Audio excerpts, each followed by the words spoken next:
Lorsque l'actualité s'affole, suivez Le Point sur Métropole.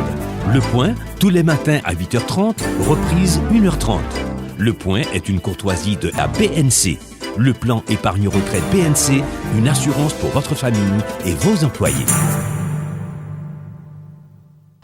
Madame, monsieur, bonjour. Bienvenue à la rubrique Le Point de Radio et Télémétropole. Merci de votre fidélité à cette rubrique. Deux avocats, deux hommes de loi pour commenter l'actualité aujourd'hui. Maître Sonnet Saint-Louis, Maître Mario Delcy sont reçus sur le plateau de la rubrique Le Point de ce mardi. Mais je suis content d'avoir cette possibilité. Maître Delcy, bienvenue, bonjour.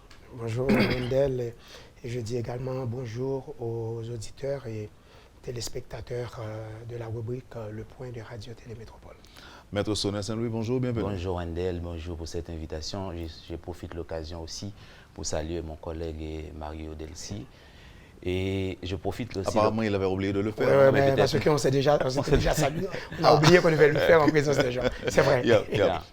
Donc, je profite de l'occasion pour préciser une chose, mais pour dire que l'avocat a une fonction sociale.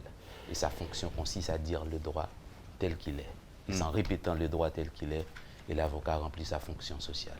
Je vois, vous avez vu le geste de Maître Delcy? Absolument. En vous entendant parler, apparemment il est d'accord, il est d'avis, non? Oui, je suis d'accord parce que, vous savez, c'est pour cette raison que moi j'ai toujours pensé, tout comme mon collègue, que l'avocat, en principe, doit toujours dire le mot du droit, peu importe son appartenance politique ou sa faiblesse ou ses faiblesses pour une quelconque structure politique. Quand il émet son avis, il doit rester dans les limites de la loi. Êtes-vous en train de nous dire que l'homme de loi devra, en toutes circonstances, résister? Absolument, il doit dire, c'est-à-dire répéter les droits tels qu'il est, sans complaisance. Sans détour, sans faux filles. C'est ce qu'on va faire ce matin? Justement, c'est ce qu'on va faire ce matin.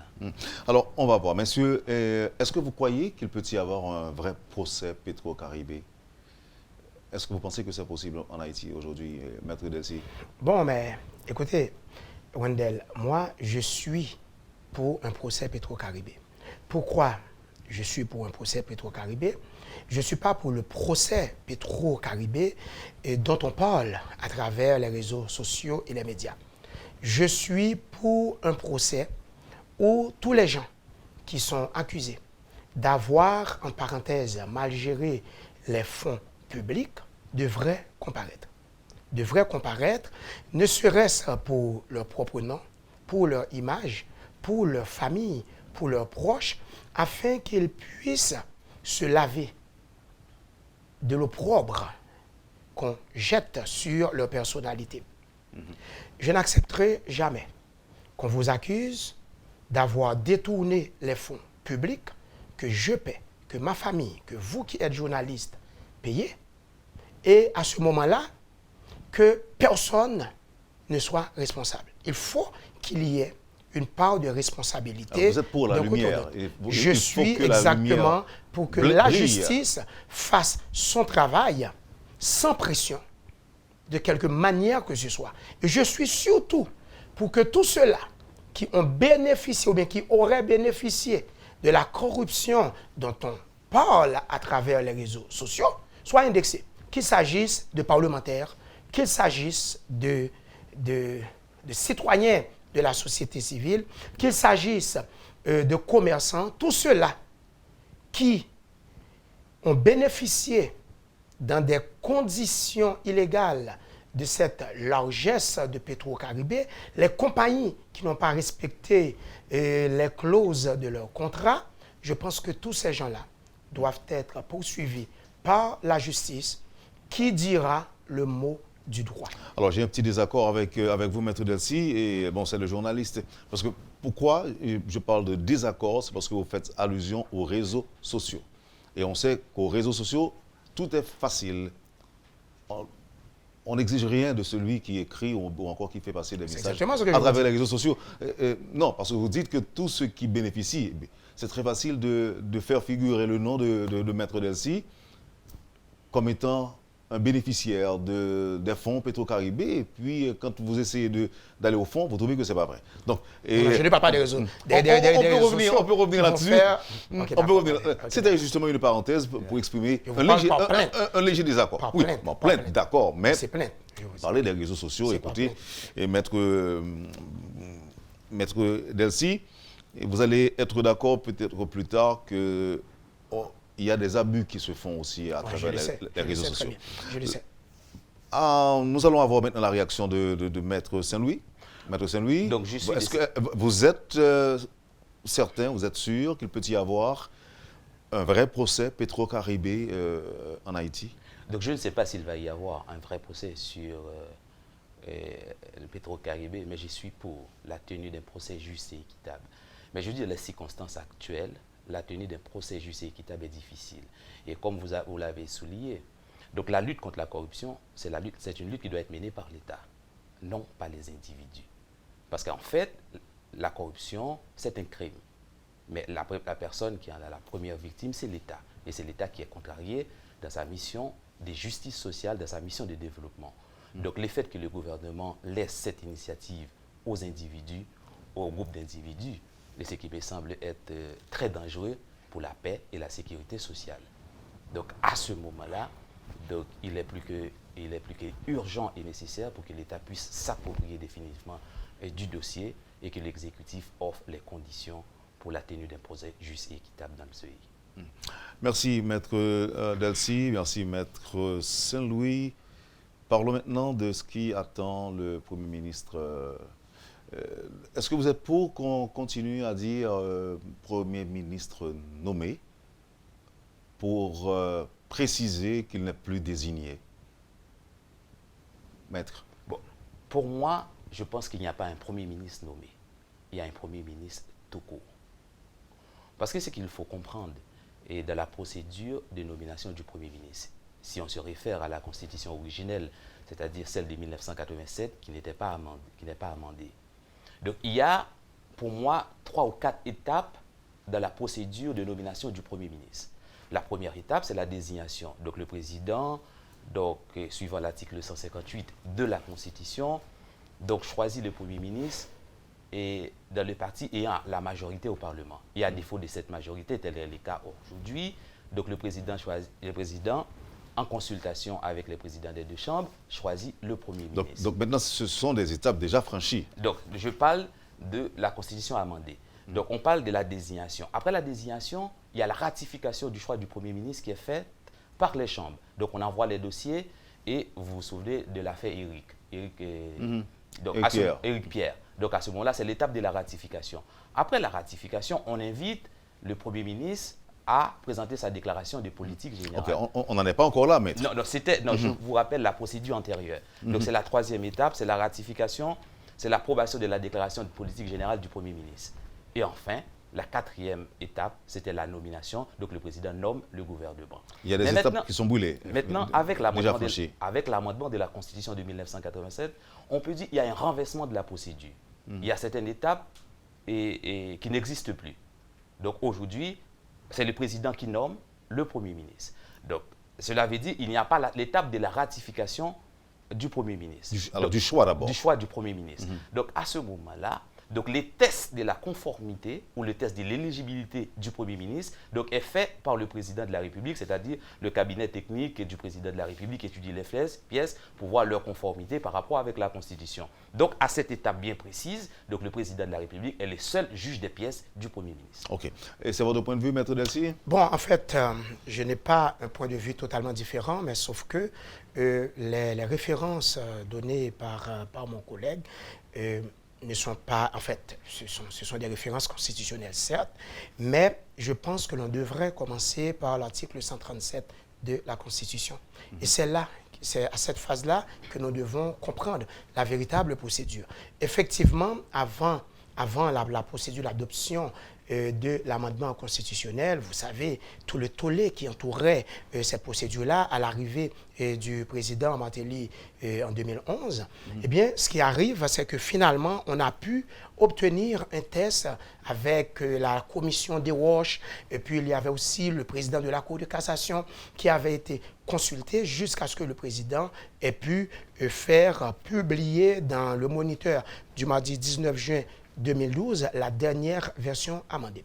Mais dans cette version, ce que les citoyens, ce que les avocats qui nous regardent doivent comprendre, c'est que l'ancien article 137 de cette Constitution, eh bien, l'ancien article 137 avait, à la fin, c'est-à-dire la dernière phrase, et c'était dit clairement, dans les deux cas, après avoir dit le président de la République choisit un premier ministre, etc., etc., et on dit, à défaut de cette majorité, le président de la République choisit son premier ministre en consultation avec le président du Sénat et celui de la Chambre des députés.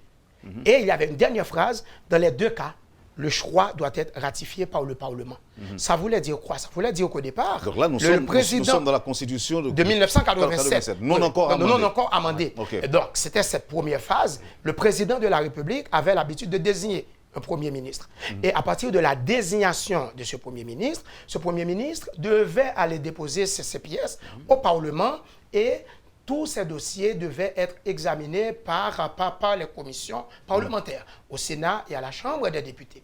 Et après avoir examiné les pièces du Premier ministre, il y avait toujours eu un rapport dressé et à ce moment-là, on arrivait à cette phase-là, la ratification du choix du Premier ministre. Mais il y a une différence énorme entre la ratification du choix du Premier ministre et la ratification de sa politique générale. Oui, c'est deux choses différentes. La ratification du choix se trouve en l'article 137 de la Constitution, tandis que la ratification de la politique générale du Premier ministre, accompagnée des membres de son cabinet ministériel préalablement nommés par le président, se fait ou bien est prévue en l'article 158. L'article 137 maintenant de la Constitution amendée.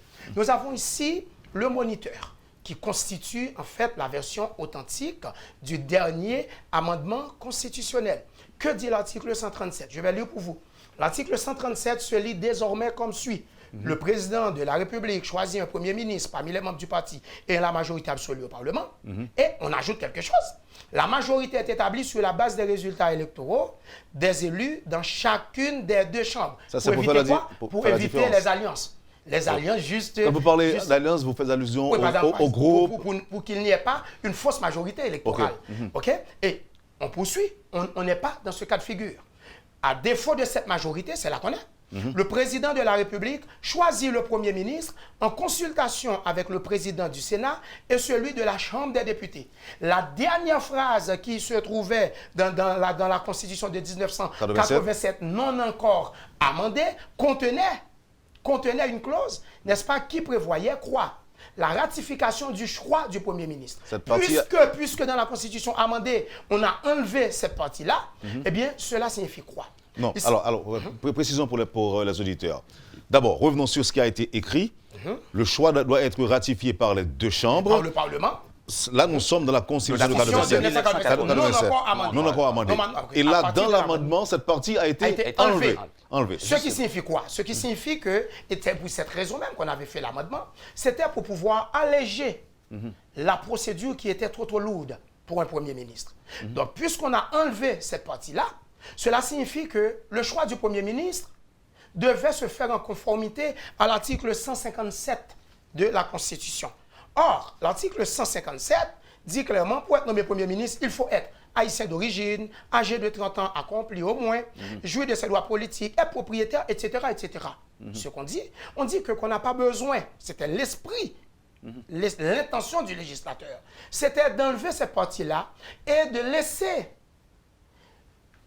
la procédure de vérification, pas de l'éligibilité, de la conformité et du Premier ministre par rapport à la loi, à la Constitution, vérifier s'il est haïtien, etc. On a laissé cette phase-là au président de la République qui, avant de prendre son arrêté de nomination, doit vérifier que le Premier ministre est haïtien, est âgé de 30 ans, accompli au moins, joue de ses droits politiques, n'avoir jamais été condamné à une peine afflictive ou infamante, est propriétaire en Haïti, etc. Et surtout en ce qui a trait à la résidence, avoir résidé dans le pays depuis plus de 5 ans, 5 ans consécutifs. Donc, pas de double check au niveau du Parlement Non. à ce sujet. Donc, ça veut dire que... c'est pas nécessaire. Voilà, la ratification du choix du Premier ministre a été amendée, c'est-à-dire a été abolie par la Constitution amendée de 1987. Ceci dit, monsieur, donc c'est justement, donc il n'y a pas certainement de contradiction entre mon argumentation et celle soutenue par...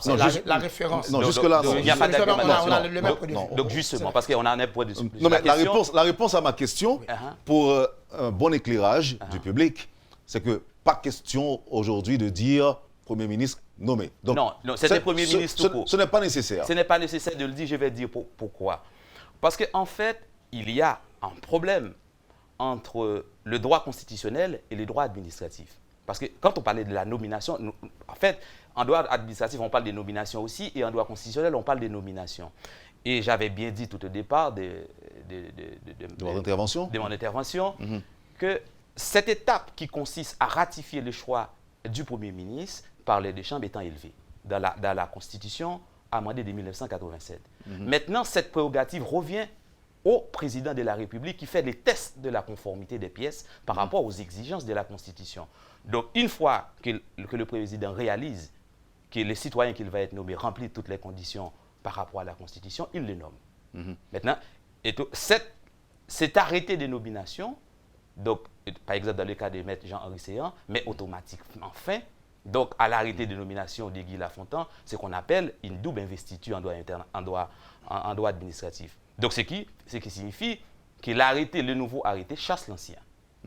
Donc, ce n'est pas un Premier ministre nommé, il est un Premier ministre tout court. Et tout comme aujourd'hui, je vais souligner la nuance, et tout comme aujourd'hui, on ne peut pas dire la Constitution amendée, on peut dire la Constitution tout court. Mais c'est justement pour rendre... Par opposition à la première. C'est ça. Et c'est la même chose, c'est la même chose pour cette appellation. Oui. Et Premier ministre nommé, c'est par opposition à la Premier ministre désigné. Premier ministre désigné. Wendell, il y a un point important. Et moi, je vous dis que, je répète, et que pour moi, contrairement à mon collègue, le Premier ministre Séan est un Premier ministre nommé. Parce qu'avant, il y avait quoi? Il y avait le Premier ministre désigné. Il y avait également la deuxième étape. Après avoir ratifié le choix par arrêté, le Premier ministre est nommé. Ça, c'est la procédure ancienne. Je me demande si on n'est pas quand même sur la même longueur d'onde. Non, c'est l'appellation. Oui, au niveau de l'appellation... Vous savez que la Constitution est d'application stricte. Oui, très bien. Mais au niveau de l'appellation, est-ce que c'est ici... Est-ce qu'il n'y a pas lieu de parler de surplus de terre? Non, mais c'est justement, c'est par rapport à une lecture de l'article 158 de la Constitution. En même temps, l'étape est raccourcie, mais le président a nommé son Premier ministre, donc par arrêté. Donc, et le Premier ministre doit choisir son cabinet ministériel de concert avec le président de la République. Et après, avant la présentation de la politique générale devant les chambres, donc il doit nommer tous ses ministres. Maintenant, posons-nous une question fondamentale. Si le Premier ministre doit signer l'arrêté de nomination avec le président de la République, des membres de son cabinet ministériel, en quelle qualité? C'est en qualité de Premier ministre. Parce que l'arrêté en droit administratif, c'est un acte réglementaire. Un acte réglementaire, c'est seule une personne investie de l'autorité administrative peut prendre de tels actes. Vous pouvez réagir Oui, je vais réagir rapidement. Mon raisonnement se situe au niveau des actions que le Premier ministre nommé a, ou bien que le Premier ministre nommé a le droit de déposer. On va aller très très simple. Est-ce que le Premier ministre, à partir de l'arrêté de nomination, de son arrêté de nomination, peut engager la nation? Non. Est-ce que ce Premier ministre peut signer des accords, des traités? Non. Est-ce que ce Premier ministre peut émettre, je ne sais pas, ou bien ordonner le décaissement de fonds? Non. Est-ce que, excusez-moi, maître, est-ce que ici, le point que vous souhaitez faire valoir à travers cette intervention tient compte de l'opposition de l'appellation nommée ou bien Premier ministre tout court? Ou bien, non, par rapport à ratifier. Oui, exactement. C'est-à-dire, pour moi, si le Premier ministre pouvait poser tous les actes tous les actes qu'un Premier ministre ratifié pouvait poser, eh bien, crois-moi, on n'aurait même pas besoin de cette étape de ratification. Moi, je sais, et je pense tout comme mon collègue, que la ratification du choix du Premier ministre a été abolie par la Constitution amendée en l'article 137. Toutefois, il reste une phase cruciale qui est la phase de la ratification de la politique générale du Premier ministre, qui est en principe une étape politique importante et qui aurait dû être une étape purement technique. OK. Donc, si cette ratification n'est pas encore faite, on ne peut pas parler de Premier ministre tout court dans le sens que normalement mon collègue voudrait élaborer, à savoir que le Premier ministre, Jean-Henri Séan, peut poser tous les actes. Parce que c'est ça, si vous dites que c'est un Premier ministre tout court, cela sous-entend qu'il peut poser tous les actes de Premier ministre au nom de la continuité de l'État. Parce que cette tendance veut faire croire que le Premier ministre démissionnaire Jacques-Guy Lafontaine devait disparaître de la scène politique. À ce moment-là, s'il y a un Premier ministre non encore ratifié, c'est-à-dire dont la politique générale n'a pas encore été ratifiée, et un Premier ministre démissionnaire qui a laissé le pouvoir, qui va diriger le pays? C'est ça mon problème. Qui va poser, qui va gérer les affaires courantes? OK, maître c'est ça mon problème. Saint-Louis, vous avez la réponse? Je vais répondre. L'article 165 de la Constitution dit, le président démissionnaire, les présidents, en cas de vote de non-confiance, le Premier ministre, remet sa démission au président de la République. Donc l'acceptation... Vous voulez reprendre, vous avez dit le président ou le Premier ministre? Le Premier ministre, en cas de démission. Le Premier ministre, 165. 165. OK. En cas de démission, donc le Premier ministre remet. Il remet sa démission au président de la République. L'acceptation de la démission du Premier ministre met automatiquement fin à l'activité du gouvernement. Est-ce qu'on peut lire l'article 165 pour les téléspectateurs? C'est-à-dire l'acceptation par le président de la République de la démission du président de la République met fin à la fonction du Premier ministre. Mais à noter, on dit met fin à la fonction du Premier ministre, mais le Premier ministre reste en place. Il y a une différence fondamentale entre mettre fin à la fonction du Premier ministre et rester en place pour qu'il liquide les affaires courantes. C'est-à-dire que si le Premier ministre n'est pas en fonction, donc cela veut dire que le président n'a pas d'activité. C'est comme si c'est une sorte de désinstallation et des investitures du Premier ministre. C'est-à-dire que le Premier ministre n'est pas en fonction, mais il est en place. Pour liquider les affaires courantes. Pour liquider les affaires courantes. OK, mais Delcy? Oui, mais écoutez, l'article 165 de la Constitution amendée est clair. Je vais le vous rapidement. C'est la première partie qui nous intéresse. En cas de démission du Premier ministre, le gouvernement reste en place pour expédier les affaires courantes jusqu'à la prise de fonction de son successeur. Regardez bien. Excusez-moi, une minute. Jusqu'à la prise de fonction de son successeur. Écoutez, monsieur, la loi est claire. Non, arrêtons-nous un peu sur prise de fonction. La prise de fonction. Et c'est la raison pour laquelle, quand je dis, ah oui, la nomination, c'est là la confusion entre le droit. Parce que, écoutez, le problème juridique à résoudre est le suivant. Le Premier ministre est nommé sans que les exigences de l'article 158 de la Constitution n'aient pas été remplies. Et c'est ça le grand problème, c'est le dilemme, c'est la question juridique à résoudre. Parce que la prise de fonction, c'est quoi? C'est l'installation. À cette phase de la procédure, le Premier ministre, Jean-Henri Séan, est nommé Premier ministre, mais il n'est pas encore installé. Donc le président de la République a fait une présentation à la nation, mais il n'a pas installé son Premier ministre. Parce que l'installation veut dire en droit administratif prise de fonction. Voilà. Donc il n'est pas encore en fonction. Maintenant, à quel moment il doit être installé? Justement. Après la ratification de sa politique générale. Mais il y a précédent, non? Écoutez, donc il y a pas précédent, bon ou mauvais. Je sais qu'il y a un Premier ministre qui avait été installé, investi dans ses fonctions sans avoir été au Parlement. Justement. Il allait être destitué. Pas destitué, mais... Écoutez, quel est le gouvernement? Parce qu'en fait, donc la logique, c'est comme si aujourd'hui, il y a un gouvernement démissionnaire qui est celui de Guy Lafontaine. Mais il y a un autre gouvernement en attente de voir sa déclaration de politique générale ratifiée par le Parlement. Mais ça n'a pas de bon sens, ça n'a pas de logique. Parce que, regardez bien. Alors, de logique juridique. Oui, juridique, mais pas constitutionnelle. Écoutez, ça Parce n'a que c'est pas la de logique. Constitution, Et regardez monsieur. pouvoir. Donc, il est nommé Premier ministre, mais sans que les conditions n'aient pas été réunies. C'est-à-dire la ratification de sa déclaration politique générale par les chambres. Je voudrais souligner une chose que Maître Delcy avait soulevée. Donc, à cette étape de la procédure, dont le Parlement n'a pas à se prononcer sur le dossier du Premier ministre, comme c'est le fut le cas antérieur. Parce que quand on forme une commission au niveau du Sénat, c'est pour étudier les pièces du Premier ministre. Donc la commission travaille pour qui? Il travaille pour l'Assemblée. Donc la commission doit soumettre son rapport à l'Assemblée. Donc qu'est-ce qu'elle doit faire? Donc l'Assemblée doit se prononcer par un vote oui, par un vote ou contre. Donc c'est la raison pour laquelle que je dis, l'étude qui se fait aujourd'hui au Parlement est inutile.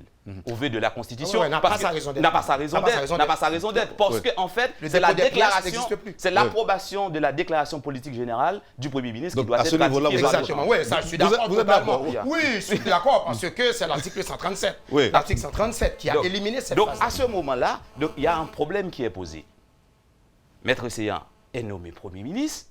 Il va former son cabinet de conseil avec le président de la République. Est-ce que le président de la République pouvait procéder à l'investiture du Premier ministre Séan? Moi, je réponds non. Il ne peut Pourquoi? pas. Parce que l'investiture constitue une prise de fonction du Premier ministre Ok. nommé. Ok. Un mot, Maître Delcy. Quant à vous, est-ce que le président pouvait le faire? Je dis le président peut le faire. Pourquoi? C'est parce qu'après la nomination, c'est l'installation.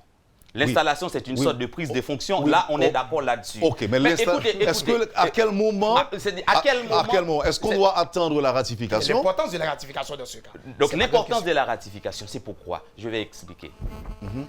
Je vais expliquer pour dire que quand le président choisit le Premier ministre, donc le président et le Premier ministre forment le cabinet ministériel. Mais il faut voir, Wendell, entre eux, parce qu'on peut installer le président de la République, on peut installer le Premier ministre. Entre l'installation et la période de ratification du choix du Premier ministre, la Constitution ne prévoit pas de délai. Ça veut dire qu'il peut former son cabinet ministériel et installer chacun de ses ministres. Pourquoi? Parce que la déclaration de politique générale du Premier ministre, regardez la fonction du Premier ministre. Le Premier ministre est le chef de l'administration publique. Donc, s'il est le chef de l'administration publique, il va faire une déclaration de politique générale pour dire quoi? Pour dire quelle est la situation de l'État, mais aussi celle de l'administration publique. C'est-à-dire, il doit faire un état des lieux. Il doit faire un diagnostic de l'administration publique pour voir les problèmes.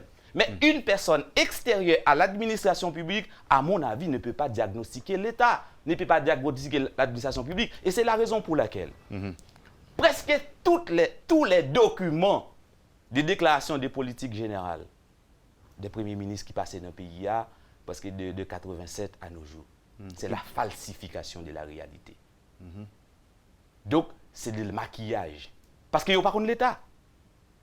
Parce que, et c'est ça que fait Mzou, entre l'installation et la période de l'approbation de la déclaration de politique générale, le Premier ministre a disposé d'un délai pour comprendre l'État. Les dossiers. Bon, c'est parce que l'État, ça, son État malade et tout, d'accord. Hein? Parce que dans d'autres pays, c'est une question de quelques heures. C'est dans quelques heures que ça se fait. Donc, à ce moment, c'est parce que... Un Premier ministre démissionne. Les premiers ministres démissionnent. Écoutez, parce que les premiers ministres, c'est parce que dans tout pays, ce n'est pas des gens qui parlent contre l'État. Ok.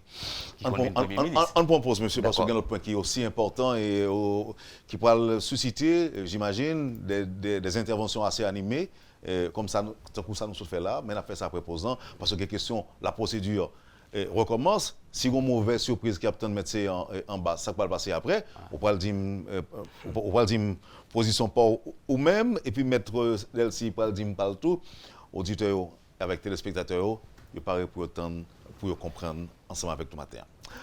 Vous suivez, madame, monsieur, la rubrique Le Point de Radio et Télémétropole. Deux avocats sont nos invités aujourd'hui, Maître Mario Delcy et Maître Sonnet Saint-Louis. Merci de l'intérêt. À tout de suite après la pause. Le Point est une courtoisie de la BNC. Le plan épargne-retraite BNC, une assurance pour votre famille et vos employés. Merci, madame, monsieur, de votre patience et de l'intérêt. Avec nous, Maître Sonnet Saint-Louis et Maître Mario Delcy pour commenter l'actualité. Merci encore une fois, messieurs, de cet éclairage que vous apportez à certains points d'ombre, à certains points obscurs, qui marquent l'actualité en quelque sorte aujourd'hui. Alors, avant la pause, on t'ai parlé de la question de la procédure recommence. D'après information qui est disponible aujourd'hui, l'énoncé de politique générale, de déclaration de politique générale du Premier ministre est finalisé, acheminé au Parlement. Le cabinet est constitué. Peut-être capable de monde là, capable de mettre Wendell là, tirer, mettre Delcy en place là. On peut pas jamais te dire. Alors, non, c'est pour vous dire que, non, ce que je veux dire, c'est que ça qu'on est arrivé, parce qu'on connaît que ça qu'on est arrivé déjà, non l'a cité. Et puis, à la dernière minute, ils retirent, non, ils mettent l'autre. Donc, c'est pour vous dire que il y a une possibilité pour que un pile nom qui pas circuler, puis capable de circuler, par véritablement, et des ministres, mais gagner une majorité, d'après nouvelles, que Maître Jean-Henri Séan arrivé dégagé. C'est une bonne chose pour lui. Une bonne chose pour lui. Mais si pas de gagner majorité, si cette majorité n'avait pas été dégagée et que l'arrivée en bas, l'énoncé de politique générale n'a pas ratifié. Selon la Constitution, il dit la procédure recommence. Maintenant, besoin qu'on ait auditeurs et public métropole là, besoin qu'on ait. Là, nous dit la procédure recommence, ça nous l'a dit. Est-ce que nous retournons en phase consultation encore, ou bien est-ce que nous mettre Jean-Henri Séan pour remettre ouvrage? Ok. Ou non, comprends très bien. Ou bien réponse. Moi, je réponds d'abord. Et généralement, toujours quitté les amis. Mais fois ça, ok, d'accord. Pour faire que nous comprenions bien en créole, Wendell. Avant 1987, tu as gagné Premier ministre désigné, Premier ministre nommé, Premier ministre ratifié et, s'il le faut, Premier ministre installé, investi. Je nous le dire comme ça. À partir de l'amendement, il a retiré la première phase là. Premier ministre désigné n'a pas existé encore. Il vient pour un Premier ministre nommé, Premier ministre ratifié et puis Premier ministre installé ou bien investi, etc. L'article 158, in fine, bien deuxième paragraphe dit, dans le cas d'un vote, Pabli nous dit que le Premier ministre l'a présenté avec les membres de son cabinet afin d'obtenir un vote de confiance sur sa déclaration de politique générale. Le vote a lieu, etc. On dit dans le cas d'un vote de non-confiance par l'une des deux chambres, la procédure recommence. Ça veut dire quoi? Ça veut dire que le vote va avoir lieu en chambres séparées. Le Sénat, vous pouvez dégager une majorité au Sénat. Et si vous n'avez pas cette même majorité à la chambre basse, à la chambre des députés, eh bien vous allez tomber.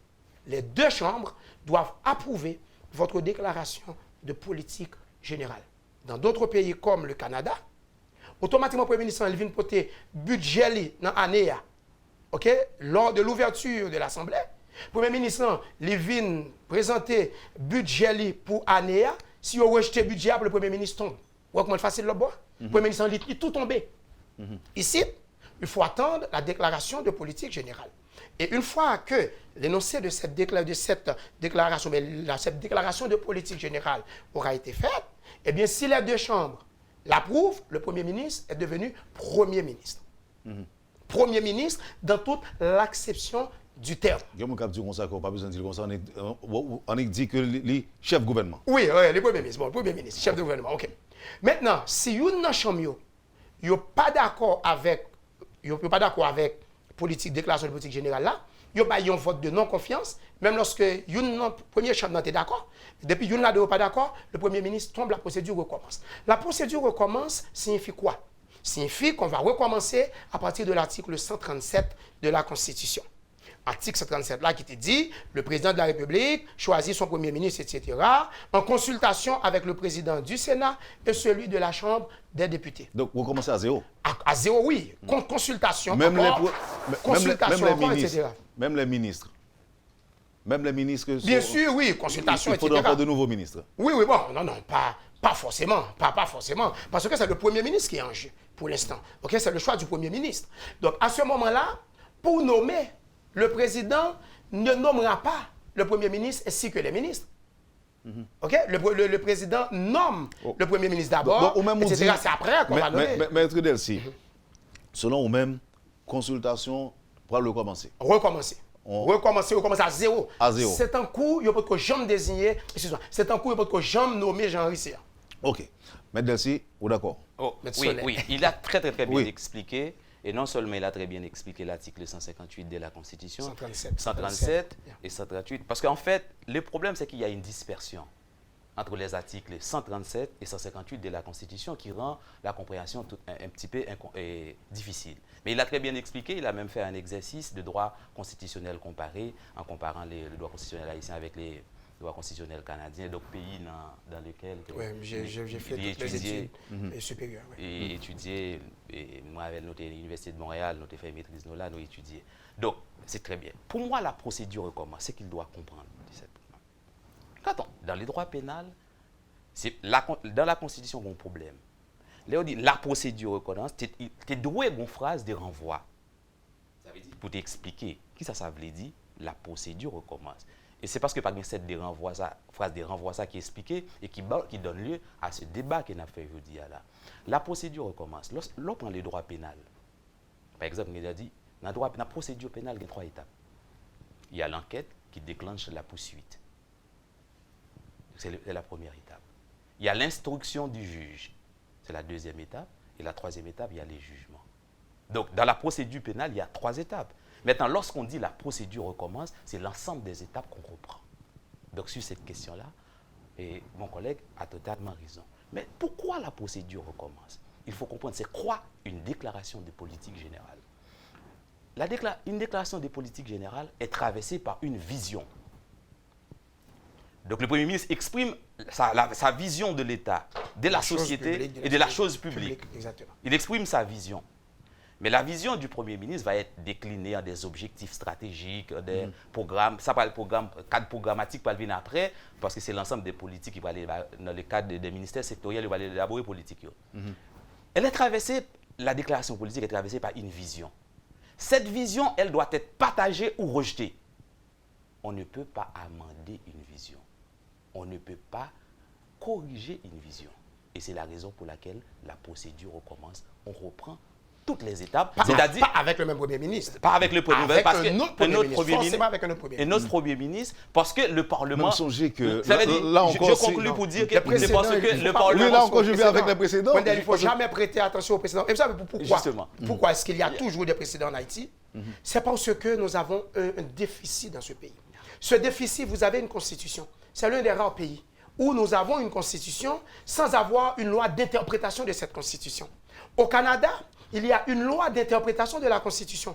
Quoique 90% de monde comprennent la Constitution. En Haïti, monsieur, dame parlementaire, au lieu pour chita vraiment, prendre des consultants en droit constitutionnel, pour faire effectivement, à partir de consultations, des différents points de vue, je suis venu ici aujourd'hui, j'émets un point de vue, mon ami émet pratiquement le même point de vue, avec certaines divergences, il y a l'autre avocat, il y a des experts comme M. Monfeuillet d'Oval. Justement. Pourquoi ne pas avoir une loi d'interprétation de la Constitution? Pourquoi? Parce que d'abord, dit non que il y a d'autres hommes de loi qui pas amendé dans le même sens avec nous. Justement, parce que nous n'avons pas une loi d'interprétation. Oui, mais gagner mais justement, puisque nous avons parlé de la nécessité d'avoir, encore de doter le pays de cette fameuse loi d'interprétation de la Constitution. Mais il y a des gens qui disent là tout que la procédure, c'est comme si la dure. On commence avec le même Premier ministre? Oui. Non, jamais. Non, alors, à quoi bon amender, à quoi bon alléger le processus si que ou pas capable de recommencer avec même Premier ministre? Non, on ne peut pas renoncer. Parce que c'est ça qui fait... Il y a une vision. C'est ça fait, justement, ça fait tes souliers. Il y a une vision. Parce que la vision doit être partagée ou rejetée. Quand on rejette la déclaration de politique générale, on rejette la vision exprimée par le gouvernement. Et cette vision ne peut pas être amendée ni corrigée. Par exemple, ce que j'appelle vision. Par exemple, je prends la femme haïtienne. Et je peux poser comme vision. Est-ce que la femme haïtienne est l'égale de l'homme ou son complément? Son vision m'a exprimé.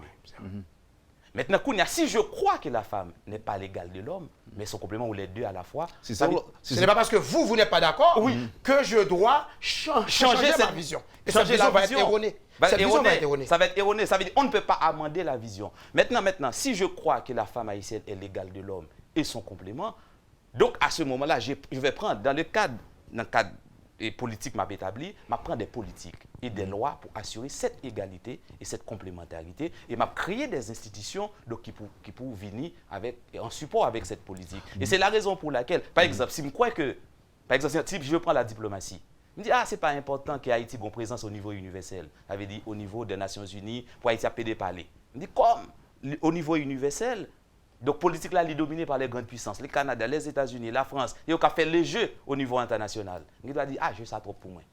Là. On doit dire au niveau de l'OEA encore, on retrouve encore les États-Unis. Donc le Canada, Brésil, qui c'est monde qui voulait entrer dans le Conseil de sécurité de l'ONU. On doit dire, quête, pour gros marron.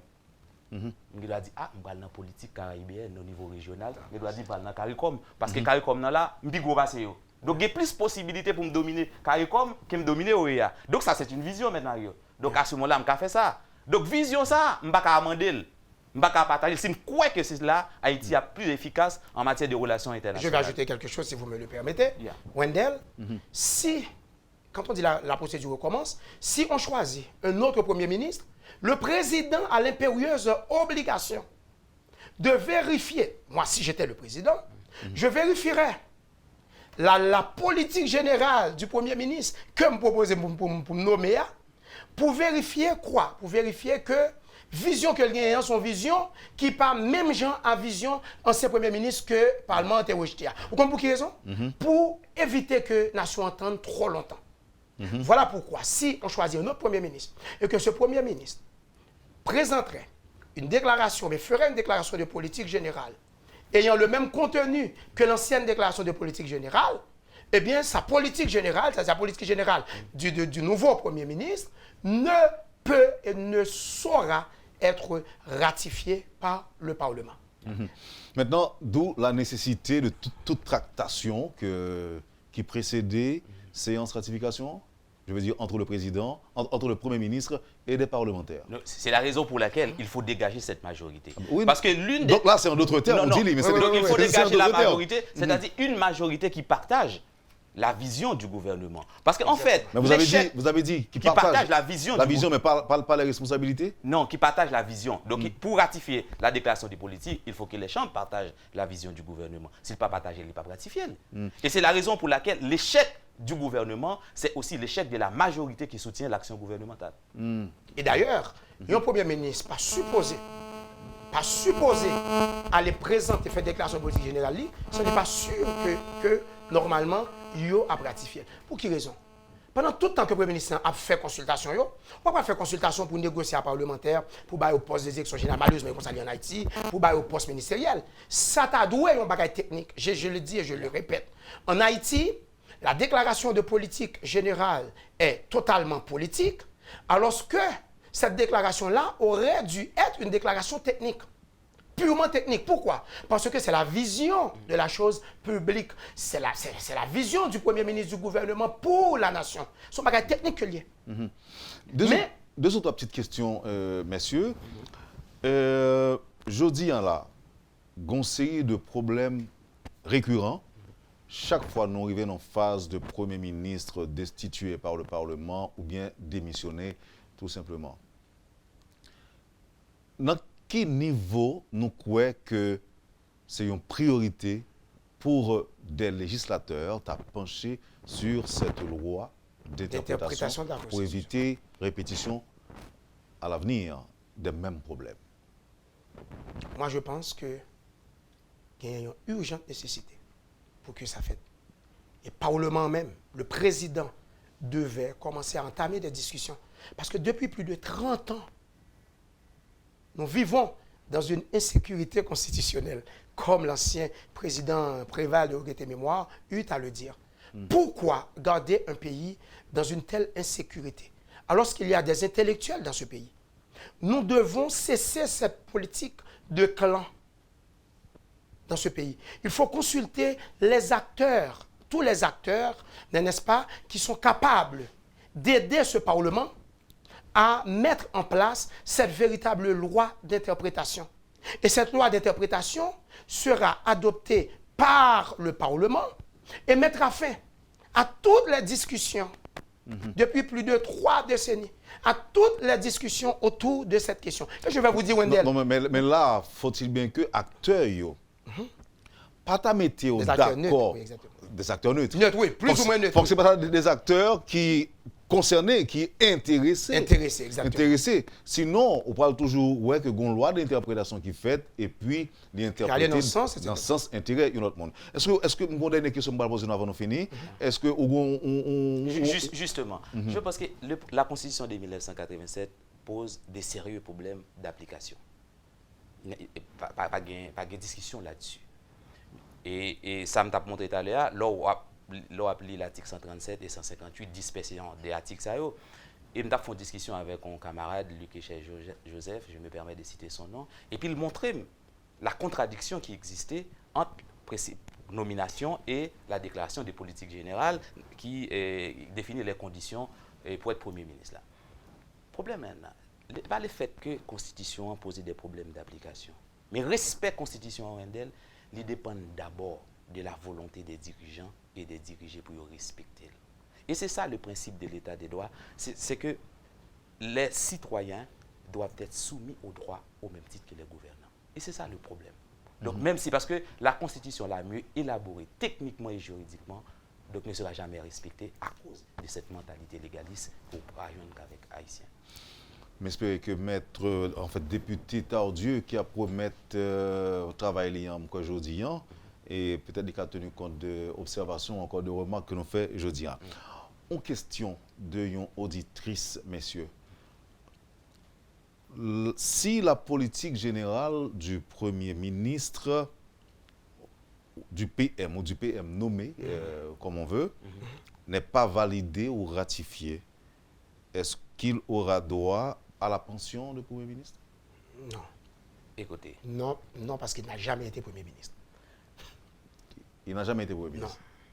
Non. Donc, même contrairement avec ça, et toutes les discussions nous y est, au moment où je vous parle, c'est une sécurité que l'État bali.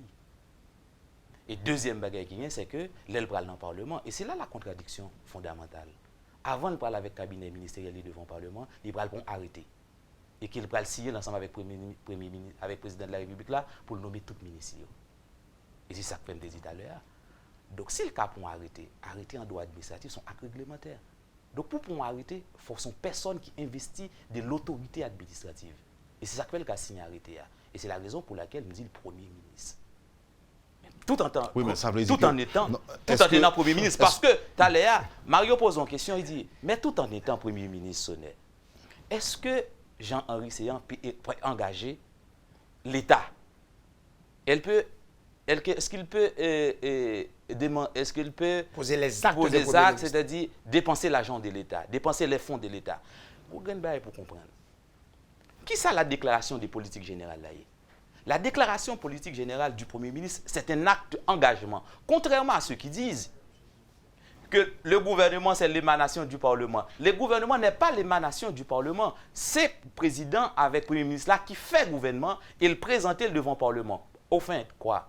Pour obtenir la déclaration, la ratification de sa déclaration politique générale. Donc la déclaration politique... Écoutez, le gouvernement n'est pas l'émanation du Parlement. Ce n'est pas l'émanation. Attends. Écoutez. C'est là le principe de la séparation des pouvoirs. Donc ce n'est pas le Parlement qui fait gouvernement pour l'exécutif là. C'est l'exécutif là qui fait gouvernement. L'arrivée de mon Parlement, déclaration politique générale, qui ça le dit, son acte d'engagement. Il s'engage. Il dit, voici l'action que je vais mener.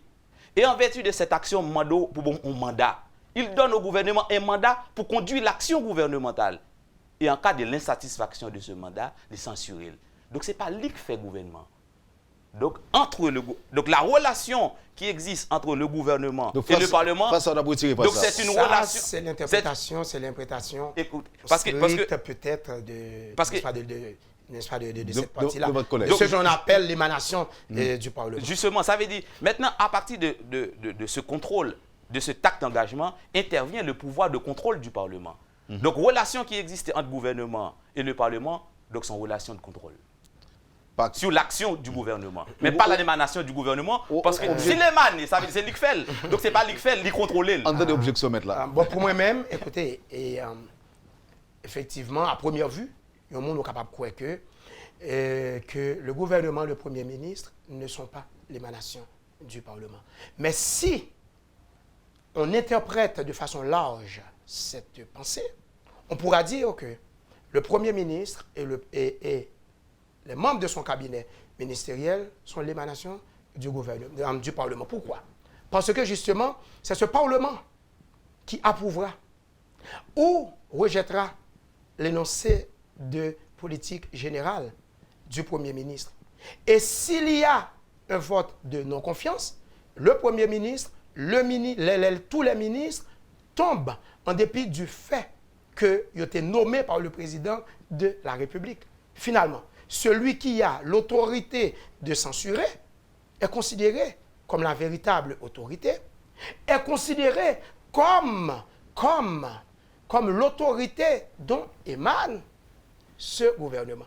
Parce que même quand le président a toute la volonté du monde pour nommer un Premier ministre, pour qu'il devienne Premier ministre, si le Parlement rejette l'énoncé la déclaration de politique générale de ce Premier ministre, de ce gouvernement, le gouvernement tombe.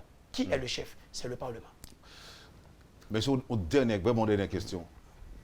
Est-ce que le Premier ministre est tenu d'envoyer les pièces de chaque ministre au Parlement? Wendell, c'est une dit ça bien vite. Justement. Bien vite. C'est tout pour sonner. Donc, le problème qui existe là, je n'ai pas raison. Parce que le Premier ministre a son job politique. Le ministre a son job politique. Ou pas gagner pour aller CV, ministre là, est-ce qu'il fait études, s'il fait maîtrise ou bien il fait doctorat.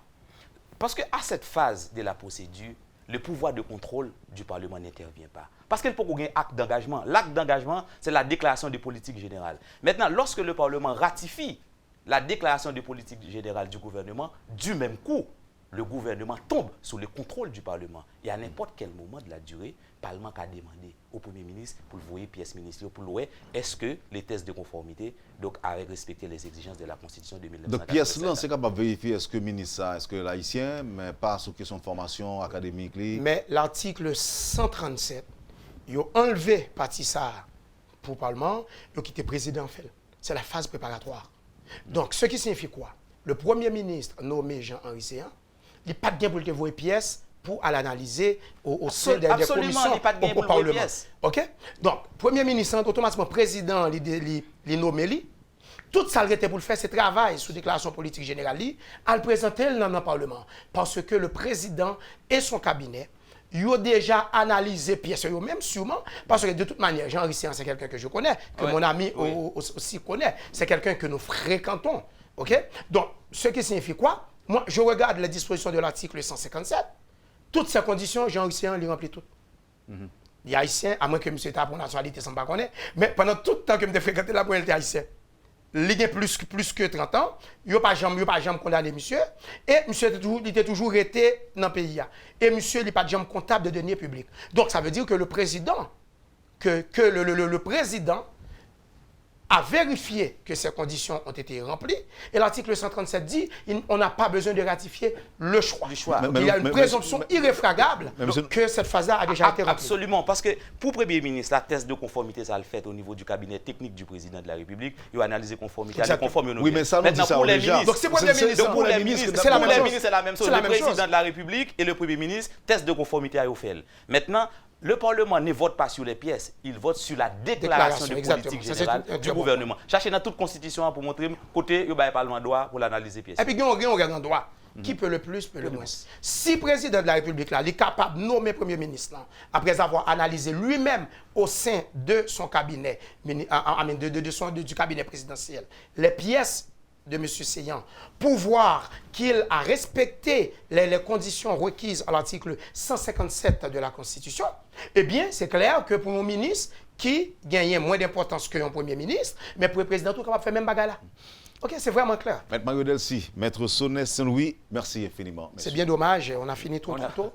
Est-ce qu'on a fini trop tôt, on aurait aimé rester davantage. Mais... Oui, bon, j'ai bien compris. Surtout que quand on a affaire à des avocats et des hommes de loi, il toujours dit, monsieur, ça va parler en pile. C'est même avec pasteur. Oui.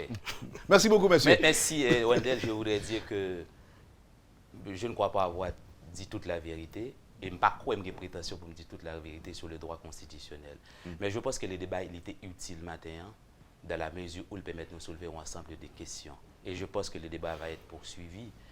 Et des débats, ça a été déjà en philosophie, je me rappelle, avec Emmanuel Kant, qui créait l'éthique et juridique, et le débat, ça a poursuivi jusqu'à aujourd'hui. Et c'est l'intérêt du débat, c'est parce que nous, ni moi-même, ni M. Mario, nous avons vérité, mais le débat, c'est de faire avancer.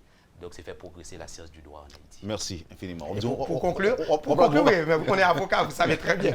Oui. OK, pour conclure, voilà. Moi, je souhaite grandement que, m'a dit encore Wendell, tout le monde qui a déposé plainte contre eux dans la question Petro-Caribé, même si là, que toujours représenté, automatiquement que toute procédure la suive. Procédure là, les suivent. Si la justice relève, il faut que comparaître. C'est pas question moun yo mettez sur les réseaux sociaux, moun yo déposé plainte contre depuis d'ailleurs, depuis déposé plainte contre faut que depuis plainte dans le cabinet d'instruction, faut que une ordonnance qui pour mettre au dehors. Le problème encore tout. Si on pas comparer tout, avocat qui a pas fait comme parce qu'on a besoin de parler pour le plaider pour eux, n'est-ce pas? Merci beaucoup. Vous avez suivi, madame, monsieur, la rubrique Le Point de Métropole. Maître Mario Delcy et Maître Sonet Saint-Louis étaient nos invités. Passez une bonne journée avec Métropole. Merci encore, messieurs, infiniment, et à bientôt. Voilà. À bientôt, madame, monsieur. Lorsque l'actualité s'affole, suivez Le Point sur Métropole. Le Point, tous les matins à 8h30, reprise 1h30. Le Point est une courtoisie de la BNC. Le plan épargne retraite BNC, une assurance pour votre famille et vos employés.